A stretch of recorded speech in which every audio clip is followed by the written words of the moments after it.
Welcome to The Explainer. Today, we're cutting through all the noise, all that conflicting dietary advice, to get to the bottom of what's really going on inside our gut.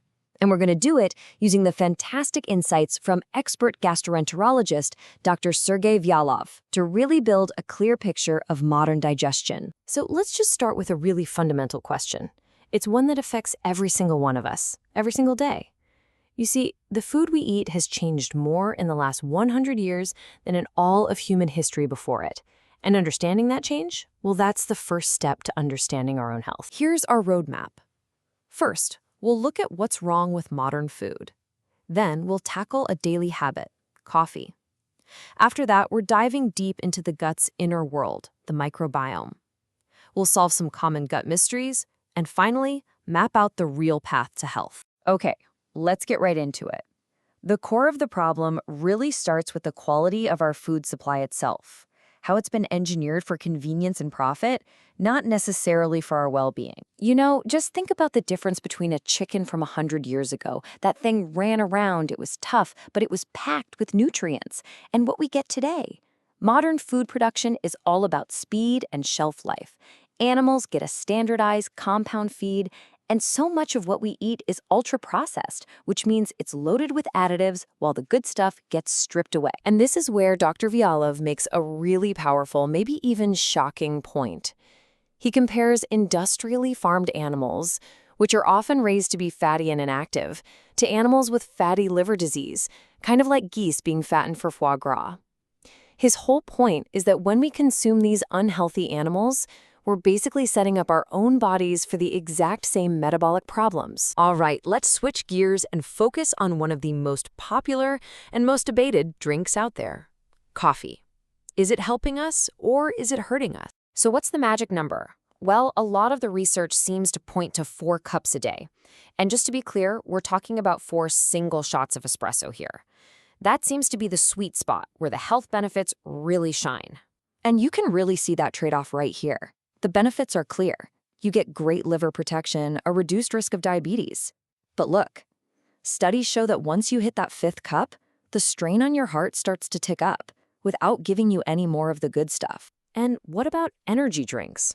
This slide says it perfectly. They're like taking out a payday loan on your body. They don't actually give you any energy. They just force your body to burn through its own limited reserves, borrowing that energy from tomorrow. And that, of course, always leads to a crash and, over time, just total exhaustion. Okay, let's go even deeper now into this incredible, complex ecosystem that's living right inside of you, your microbiome. This isn't just some background noise. This world has a massive impact on everything from your immunity to your mood. So we're not just talking about a few passive bacteria here. You should really think of your microbiome as a whole other organ. I mean, it can weigh up to 2 kilograms. It's so active that it's churning out several grams of immunoglobulins, part of your immune defense, every single day. It's a huge player in keeping you healthy. So what happens if it gets out of whack? How do you fix it? Well, it's not as simple as just throwing a bunch of probiotics at the problem. The real way to do it is a 3-step process. First, you have to heal the gut lining itself. You can't grow a healthy garden on bad soil, right? Second, you give it the right resources, and that means fiber. And third, you just have to be patient. Your own native microbes are resilient. They just need the right environment to grow back strong. Now, here's a crucial point. Not all fiber is created equal. As you can see, we need a balance of both types. Insoluble fiber is kind of like a sponge. It doesn't get digested, but it gives your stool bulk, which is absolutely essential for keeping things moving regularly. Soluble fiber, on the other hand, that's the main course for your good gut bacteria. That's the stuff that actually nourishes them. All right, let's do a little rapid fire round. We're going to tackle some of the most common and, frankly, most confusing gut symptoms people deal with. Let's clear up a few myths. Bloating. This is probably one of the most frequent complaints people have, but the cause isn't always what you think. The real question is it the food, or is it something going on with you? According to Dr. Vyalov, it usually boils down to one of 3 things. 1, it could be an actual underlying medical issue, like severe constipation. 2, it might just be your body type. A lean person's stomach is naturally going to show more expansion after a meal, Or 3, it could just be a temporary reaction to a specific food your gut isn't quite used to. Oh, this is a classic. You eat something spicy, your stomach starts to burn, and you blame the spice for causing gastritis. But is that what's really going on? So get this. The key insight here is that the spicy food isn't the villain. It's more like a truth teller. The stuff in chili peppers can make your stomach lining a bit more permeable for a short time. If that lining is already inflamed, the spice just highlights the problem that was already there. That pain you feel, it's a signal, not the injury itself. Okay, let's bring it all home. Let's look at the difference between real, sustainable healing and all those popular quick fixes that, honestly, often do way more harm than good. This table just lays it all out, doesn't it? The myth versus the reality. Things like colon cleanses, they're not just a waste of money, they carry a real risk of internal injury.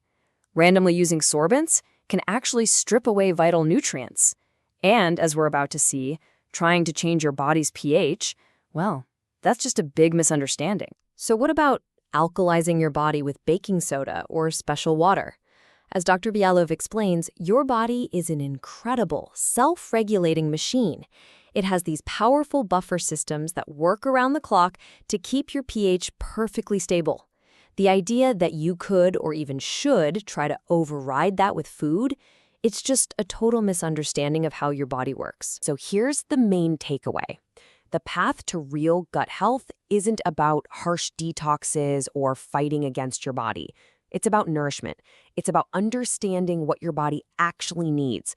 Real food, balanced nutrients, the right fiber, and then just giving it those things. You let its own brilliant self-healing systems do their job. Thanks so much for joining us for this explainer.